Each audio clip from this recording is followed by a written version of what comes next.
أعوذ بالله من الشيطان الرجيم. بسم الله الرحمن الرحيم. السلام عليكم ورحمة الله وبركاته. الحمد لله والصلاة والسلام على رسول الله وعلى آله وصحبه ومن والاه. قال رب اشرح لي صدري ويسر لي أمري واحلل عقدة من لساني يفقه قولي. رب يسر ولا تعسر يا كريم. رب تمم بالخير. سبحانك لا علم لنا إلا ما علمتنا إنك أنت العليم الحكيم. ولا حول ولا قوة إلا بالله العلي العظيم. بسم الله الرحمن الرحيم. طه ما أنزلنا عليك القرآن لتشقى إلا تذكرة لمن يخشى تنزيلا ممن خلق الأرض والسماوات العلى. الرحمن على العرش استوى له ما في السماوات وما في الأرض وما بينهما وما تحت الثرى. Alhamdulillah, yang saya muliakan barisan Jabatan Kuasa Surau Jamaliyah, muslimin, muslimat, sidang hadirin hadirat yang dirahmati Allah Subhanahu wa taala sekalian. Alhamdulillah, syukur kita panjatkan kehadrat Allah Subhanahu wa taala kerana dengan limpah kurnia inayahnya dapatlah kita sama-sama meneruskan pengajian kitab Bidayatul Hidayah, insya-Allah.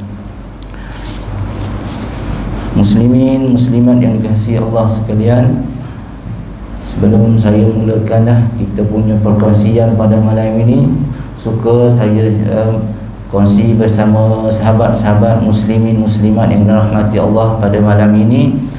Jadi surau kita ada buka satu tabung, tabung untuk pembelian TV, smart TV, smart TV beserta dengan kamera untuk kita pasang di bahagian muslimat. Mudah-mudahan ada pertambahanlah ilmu daripada kaum muslimat kita di bahagian sana. Jadi ia boleh tengok di skrin dipancar di sebelah sana nanti, insya-Allah. Jadi costingnya mungkin menelan harga, mungkinlah dalam perbelanjaan lebih kurang RM3,000 Malaysia, insya-Allah. Andai kata terlebih, andai kata terkurang, itu kita akan masuk dalam tabung surau Jamaliyah, insya-Allah. Mudah-mudahan dengan infak kita ini akan jadi sebahagian saham kita di akhirat nanti. Jadi selagi mana orang guna TV itu, selagi mana kamera itu berfungsi, selagi itulah pahala berenyai-renyai masuk dalam tabung kita. Kita masuk dalam tabung surau, insya-Allah pahala itu akan masuk dalam tabung kita nanti, insya-Allah. Jadi mudah-mudahan siapa-siapa yang mana-mana muslimin muslimat kita yang nak menyumbang, sila jumpa dengan bendahari surau kita Tuan Haji Ismail, insya-Allah. Mudah-mudahan andai kata cepat kita dapat duit tu, cepatlah kita ikhtiar duit tu, cepatlah kita pasang dan dapat dimanfaatkan oleh muslimat kita bahagian sebelah kanan nanti, insya-Allah. Dan di sini sekolah saya cerita dulu terlebih dahulu kita hari ini insya-Allah, alhamdulillah, kita istiqamah mari ke surau, datang mendengar kuliah walau di mana saja. Kita mudah-mudahan jadi pencinta kuliah dan juga pencinta ilmu yang dapat daripada kuliah tersebut, dan kita jadi pencinta amalan, mencintai amalan yang kita ilmu dan kita amalkan apa yang kita belajar. Andai kata kita dengar semata-mata dengar, tak dapat apa-apa pun, tak dapat hasil daripada pendengaran kita. Yang dapat kita dengar hanyalah sebagai satu santapan, dipanggil santapan telinga. Santapan telinga yang tidak memberi kesan kepada hati. Andai kata diamalkan dengan ilmu yang dipelajari itu, maka kita mendapat hasil buahnya daripada amalan-amalan yang kita titipkan, kita amalkan. Mudah-mudahan kita jadi orang yang beramal dengan amalan dengan ilmu yang kita pelajar, ilmu yang kita dapati daripada tuan-tuan guru yang datang mengajar di sini ataupun mana-mana tempat lain, insya-Allah. Mudah-mudahan ya, insya-Allah. Sahabat-sahabat muslimin muslimat dikasihi sekalian, jadi dalam ini saya berkongsi satu peringatan di dalam satu kitab, nama dia Kitab Tanbihul Ghafilin, iaitu peringatan bagi orang-orang yang lalai. Tanbihul Ghafilin, kitab yang diberi nama Tanbihul Ghafilin, peringatan bagi orang-orang yang lalai. Dalam kitab tersebut berkatalah Abu Laith Ar-Samarqandi, ini seorang guru, tuan guru besar dia ni, antara manfaat-manfaat ilmu yang kita dapat, kita mari ni nak dengar satu ilmu, tak kisahlah daripada siapa sekalipun, dengan niat nak dapatkan ilmu, dengan niat nak dapatkan hasil daripada ilmu yang didengari itu, supaya kita boleh polish amalan kita, kita hilap amalan yang kita buat ni. Mungkin ada silap, mungkin ada yang tak betul. Selepas kita dengar itu, kita betulkan amalan yang kita buat tu. Pertama sekali, orang yang suka kepada ilmu, pencari-pencari ilmu, pengejar-pengejar ilmu ni, manfaat dia yang pertama ada 7 manfaat. Orang yang suka kepada majlis-majlis ilmu, yang pertama iaitu dimuliakan oleh Allah Ta'ala. Allah muliakan orang yang suka kepada majlis-majlis ilmu. Mulia macam mana? Sebagaimana kita ni kalau mulia dah, kalau lah menteri besar, tak kisahlah orang besar-besar dah, orang besar-besar panggil kita, dapat surat jemputan daripada istana dah, dapat je surat daripada istana, mesti kita akan up dalam Facebook. Ni tuanku jemput saya ni pergi istana menyantap majlis santapan di Raja. Kita rasa Allah seronoknya, suka je nak cerita satu kampung kalau boleh, satu bandar, satu taman, kita nak cerita pada orang bahawasanya tuanku ni panggil kita pergi santapan di Raja. Ini kan pula Allah sendiri yang memiliki alam ini, yang buat alam ini, dunia ini dia buat. Akhirat dia punya, air dia punya, pokok dia punya, segala daun-daun yang ada atas muka bumi ini, segala yang kepunyaan dia.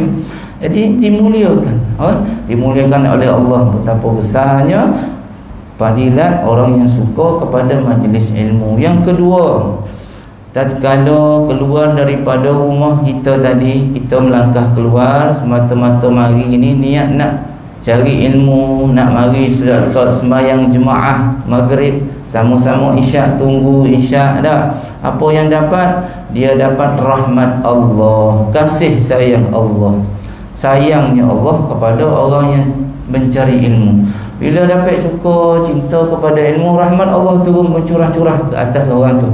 Daripada mula dia turun berjalan, naik motor, start kereta, masuk gear 1, masuk gear 2, sampai gear 5 ke surau ni, dapat rahmat Allah. Apabila rahmat ni apa dia? Kasih sayang Allah Subhanahu wa ta'ala.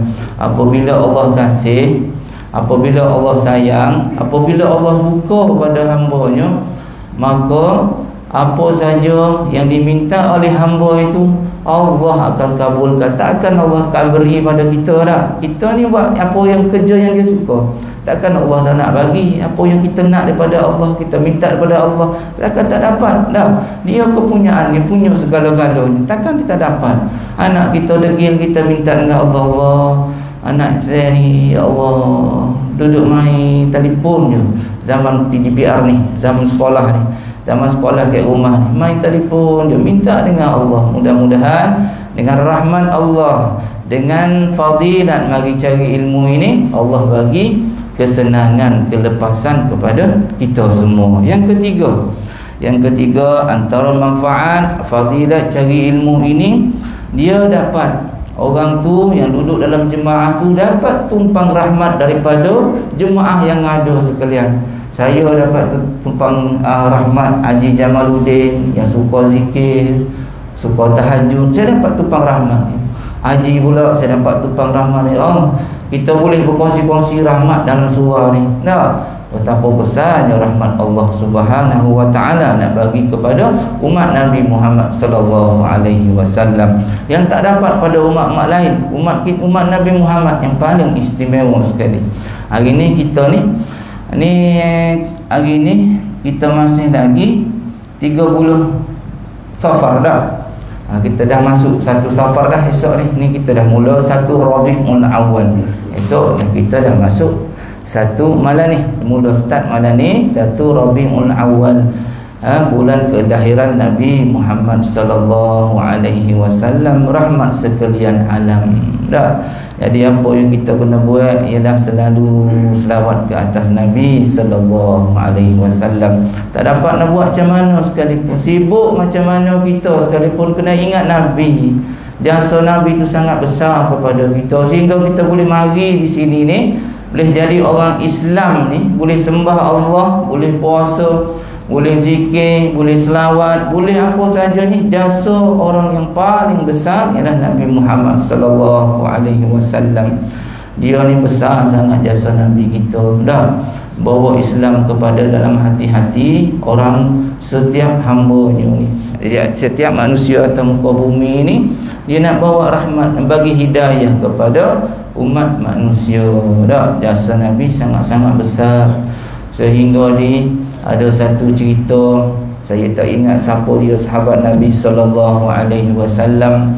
Dia nak turun tiap-tiap malam, dia berdoa kepada Allah, ya Allah bagilah hidayah kepada saya. Walaupun dia ni orang yang paling rapat dengan Allah, rapat dah dengan Allah, sahabat Nabi ni, dia rapat dengan Allah, tapi dia risau. Dia bercerita kepada isterinya sampai menangis-nangis, ya Allah, abang risau.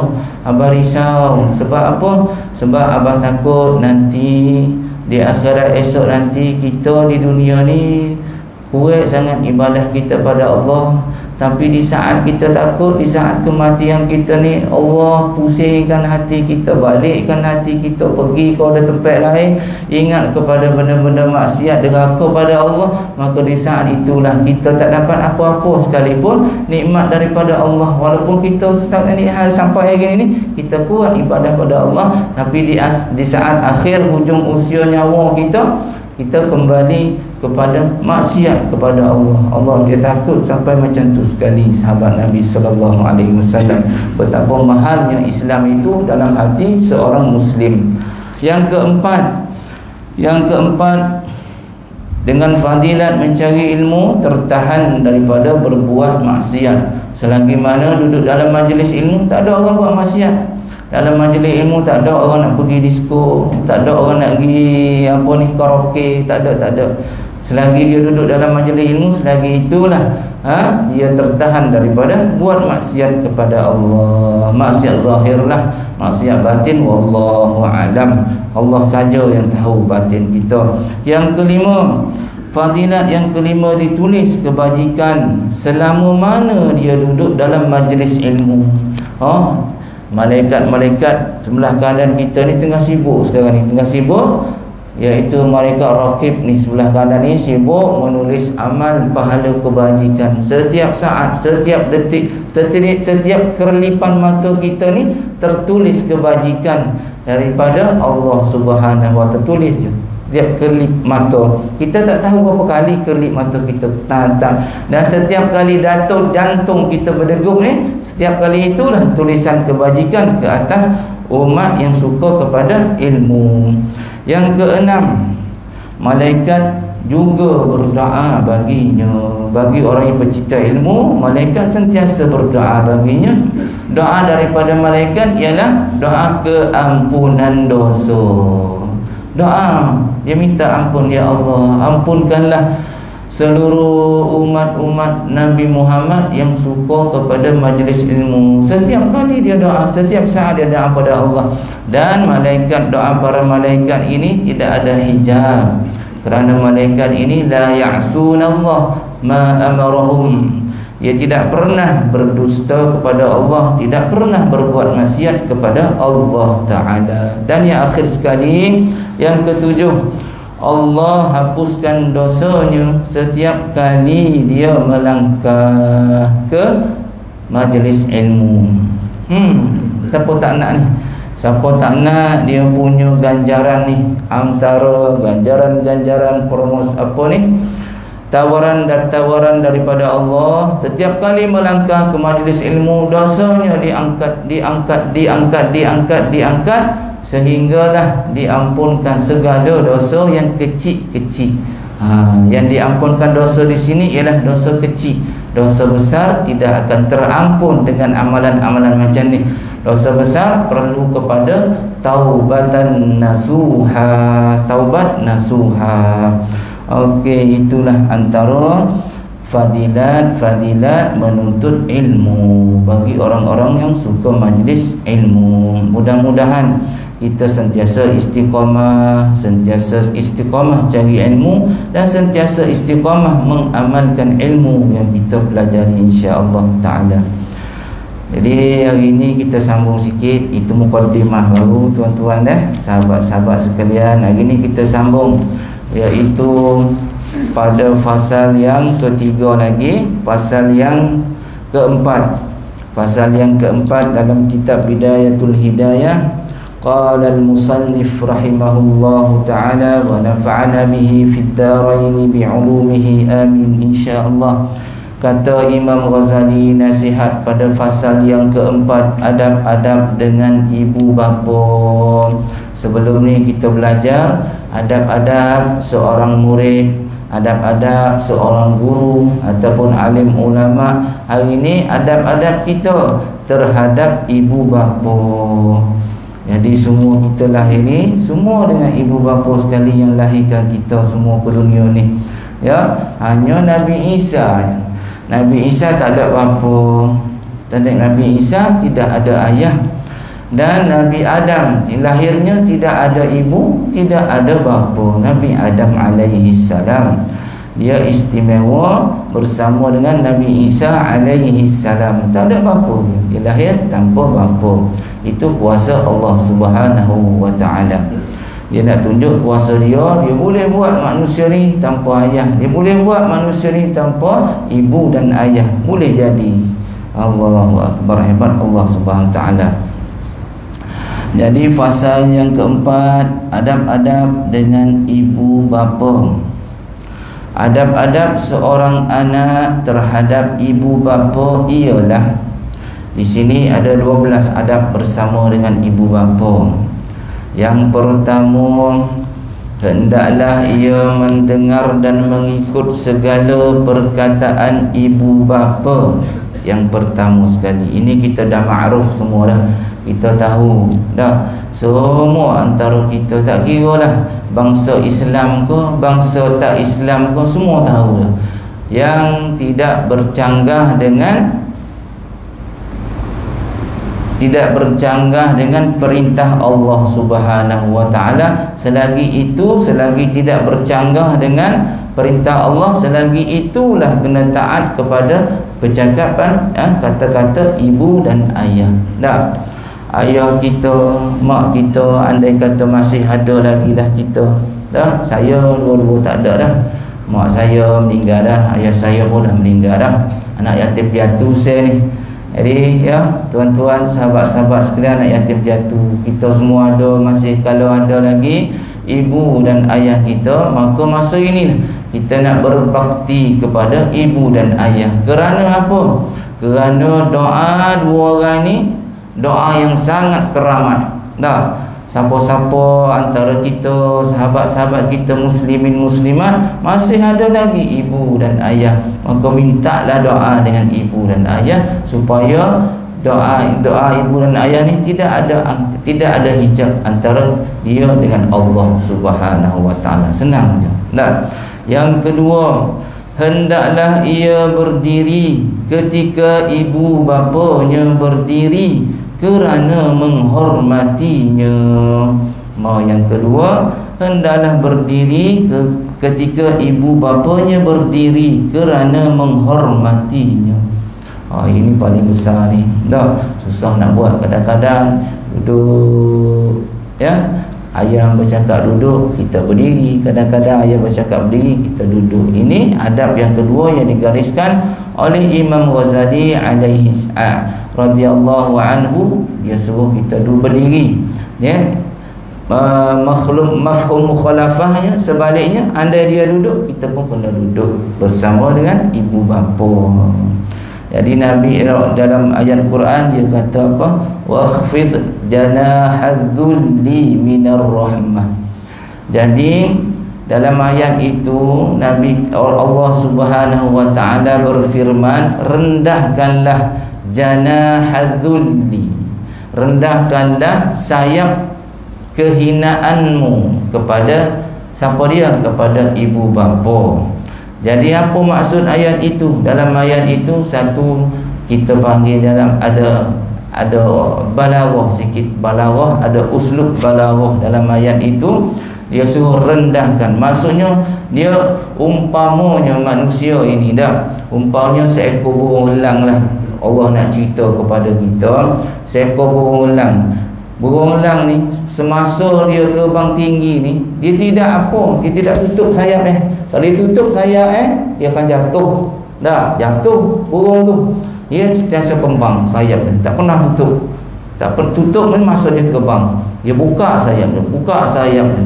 Dan tatkala dia nak terekam apa panggil ni mangsa dia, cuba kita perhati macam mana burung tu. Cuba kita perhati burung tu.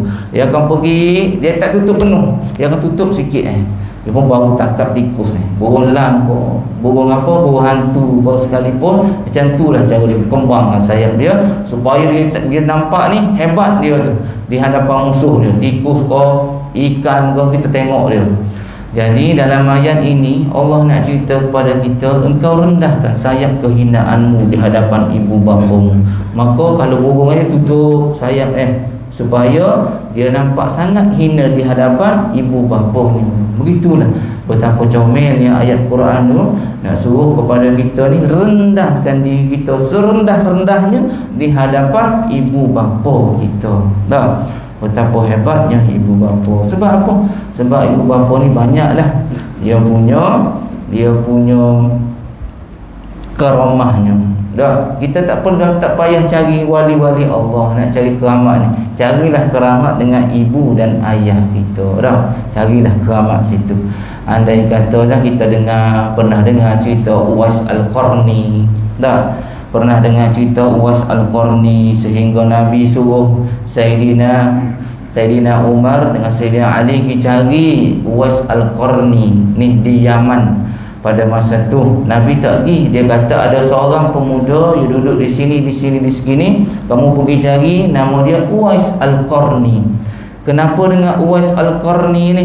Mintalah doa dengan dia. Nabi suruh sahabat Nabi nama Sayyidina Umar dengan Sayyidina Ali ni minta doa dengan Uwais Al-Qarni.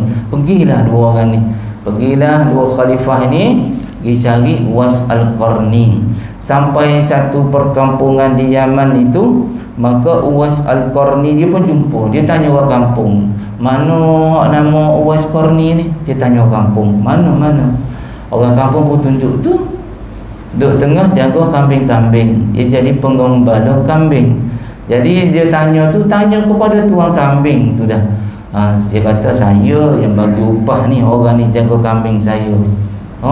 Dia kata dia ingatkan Sayyidina Umar ni ingatkan seorang wali besar, ulama besar Uwais Qarni. Nah, ulama besar pakai jubah, pakai zikir, tasbih, sopan tinggi. Dah, dia jumpa ni duduk di situ, dia tengok Uwais Qarni tengah jaga kambing. Jadi dia terkejut, dia tengok. Bila dia pergi tanya, dia sampaikan salam Nabi Muhammad sallallahu alaihi wasallam kepada Uwais Qarni. Maka jawablah Uwais Qarni, alaikuma wa alaihi salam. Dia jawab kepada Nabi Muhammad sekali sallallahu alaihi wasallam. Bila tiba situ, dia tanya apa, dia pun nak tahu, dia nak korek rahsia Uwais Qarni. Bagai kenapa Rasulullah tak pernah jumpa dia, tapi Rasulullah tahu nama dia. Rasulullah tahu Uwais Al-Qarni seorang yang alim, seorang yang baik hati seorang yang mulia. Dia tanya korek, kenapa kamu tak pergi jumpa Nabi di Mekah ni, di Madinah? Dia kata, saya bukan tak nak pergi jumpa Rasulullah, tapi apabila saya ni dalam keadaan macam ni, macam mana saya nak pergi jumpa Rasulullah, sedangkan saya kena ada seorang yang sangat besar di sisi saya, lebih besar lagi daripada Rasulullah. Dia kata, siapa dia? Dia kata, ibuku yang aku perlu berbakti kepadanya selagi ada hayat hidupnya.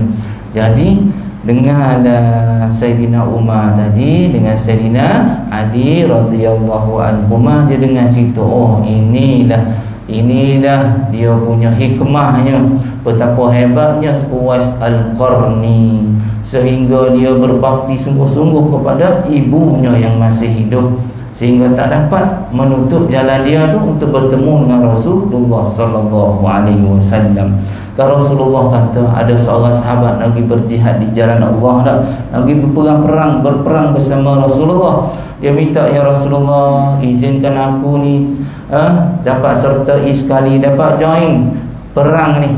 Rasulullah pun tanya, engkau masih ada ibu bapa? Dan Rasulullah dia pun jawab, ya masih ada lagi, mak ayahku masih hidup lagi. Dia Rasulullah pun bersabda, jihad yang paling besar ialah berbakti kepada ibu dan ayah kamu. Duduklah dia di rumah tu, jaga ibunya. Jihad paling besar ialah berbakti kepada kedua ibu bapa. Jadi itulah dalil menunjukkan bahawasanya berbuat baik pada ibu dan ayah merupakan satu bakti yang sangat besar. Allahu Akbar. Ada satu lagi kisah Juraij. Kalau kita pernah baca dalam hadis sahih, ada kisah Juraij. Ini zaman sebelum Islam lagi. Juraij ni dia seorang yang kuat ibadat pada Allah. Dia sembahyang, dia jaga. Dia kuat orang yang alim dan orang yang kuat ibadah pada Allah. Dia sembahyang tak tinggal. Dia sembahyang sunat, tak boleh nak lawan kita, tak boleh nak challenge dia, Juraij ni. Jadi pada satu hari ibu dia panggil, masa dia sembahyang sunat ni, ibu panggil, ya Juraij, wahai Juraij. Dia tak indah dengan panggilan ibunya, sedangkan dia tengah sembahyang sunat. Yalah dah. Tiba-tiba dah habis sembahyang, bagi salam, dia naik lagi sembahyang sunat. Ibu dia ada belakang tu, dia sembahyang lagi, sehingga mengecil hati mak dia. Dia kata, Juraij ni kalau dah sembahyang tak pandang orang, kiri kanan tak pandang. Lepas tu mak dia kecil hati, mak dia angkat tangan, tadah tangan pada Allah, minta doa dengan Allah, ya Allah, engkau ujilah Juraij ini dengan seorang perempuan. Dia doa begitu. Mak dia kecil hati, nak marah hanya mak dia tu. Sebab tu nak jaga hati mak kita.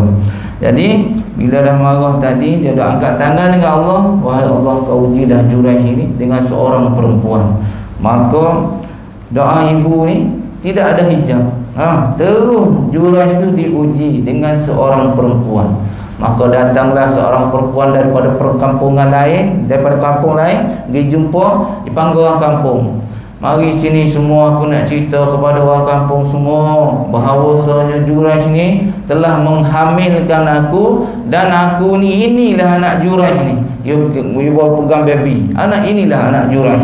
Maka orang kampung terkejutlah. Juraij ni tak padan dengan semayang, tak tinggal, kuat ibadah, biru dahi-dahi, hitam dahi. Allah, ni kerjamu. Terkejutlah orang kampung semua terkejut.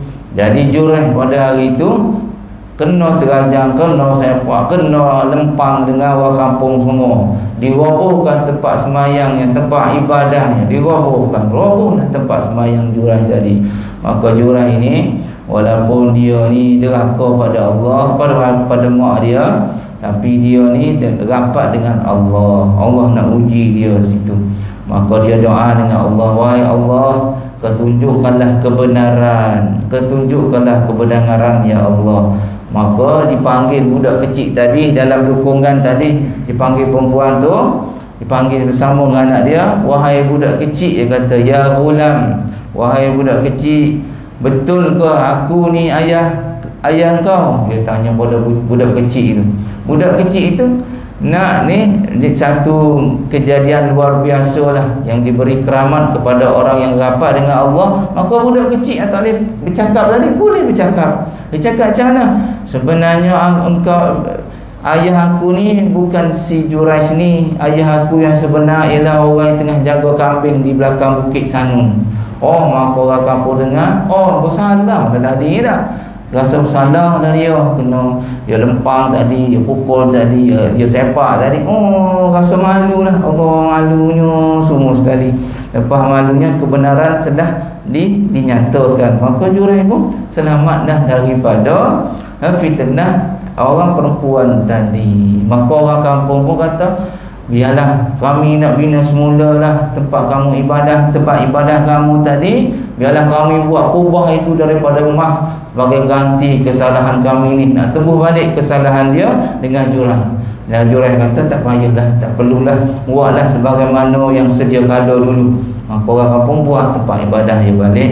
Itu nak cerita kepada kita bahawasanya doa seorang ibu ni diangkat terus oleh Allah. Kalau dah ya, siapa-siapa antara kalangan-kalangan ya, orang-orang lah, kalau deraka kepada ibu dan ayah, Allah akan bayar tunai cash atas dunia ni. Allah tak tangguh. Deraka dengan Allah, Allah boleh tak ada masalah dengan Allah. Allah bayar akhirat esok. Tapi dosa dengan ibu, dengan ayah, Allah bayar cash atas dunia, tunai terus. Tak dapat apa lah. Allah hebat mana sekalipun. Tak apa panggil ni, orang kumum kita sekalipun, pengikut ramai sekalipun, kalau deraka dengan emak ayah, tidak ada gunanya. Tak akan bahagia. Tak akan bahagia walaupun pengikut ramai mana sekalipun, walaupun tinggi mana rumah sekalipun.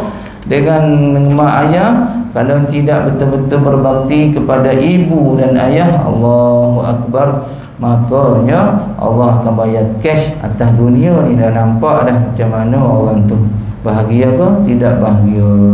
Nah, yang ketiga, adab yang ketiga, hendaklah ia menjunjung segala perintah kedua-duanya. Junjung segala suruhan ibu dan ayah, walaupun ibu dan ayah itu musyrik. Ibu dan ayah itu orang kafir sekalipun. Ramai orang kafir. Saya bila saya, ibu dia dengan mak dia Hindu. Orang Hindu. Mak dia, ayah dia Hindu. Jadi mak dia Hindu, dia orang Melaka, Alur Gajah. Bila dia balik ke rumah mak dia duduk di Gua Musang. Di balik rumah mak dia di Alur Gajah ada tokong. Saya pergi dah, ada tokong besar kat luar, besar tokong gajah duduk situ. Saya tanya dia, kalau balik sini semayang kat mana? Dia semayang dalam bilik. Semayang dalam bilik, tokong ada situ. Oh gitu cara dia jaga mak dia. Mak dia masak, dia makan. Dia makan apa yang dia masak. Mak dia pun tahu anak dia ni Islam, Muslim. Tak, yang pergi beli ayam pun beli ayam kat pasar orang Melayu di Alur Gajah tu. Dia semua bagi mak anak dia makan tu. Oh gitulah. Allah kata itu orang yang walaupun musyrik sekalipun, ibu itu kena dengar, taat juga perintah ibu dan ayah. Kerana apa? Kerana ini perintah Allah Subhanahu wa ta'ala. Yang keempat, jangan berjalan di hadapan keduanya. Jadi anak-anak kita sekarang ni dulu takut. Tak, kita takut dulu nak berjalan depan ayah kita. Kita lari jauh. Kalau ayah kita tidur situ, kita tak lalu dah situ. Nak langkah kaki ayah kita, Allah. Nak lampau kaki ayah, Allah. Sengaja cari pintu dapur masuk. Takutnya. Tapi budak-budak kita zaman sekarang ni, Allahu Akbar, ayah pun dia lakah. Tak, dia sepak kepala ayah dia. Allahu Akbar. Tak, Allahu Akbar, betapa tidak ada adabnya dengan ibu bapa. Yang kelima, janganlah ia mengangkat suara lebih tinggi daripada suara keduanya. Yang kelima. Saya rasa saya berhenti sampai 5 dululah. InsyaAllah kita masuk yang ke-6 dan ke-7 sampai 12 nanti pada minggu hadapan, insyaAllah. Jadi sama-samalah kita, andai ada lagi talian hayat kita, ayah ada, ibu ada dah, janganlah kita sia-siakan masa yang ada ini bersama dengan ibu dan ayah. Dah, kalau lama dah tak balik kampung, balik. Saya pun rasa nak balik ni.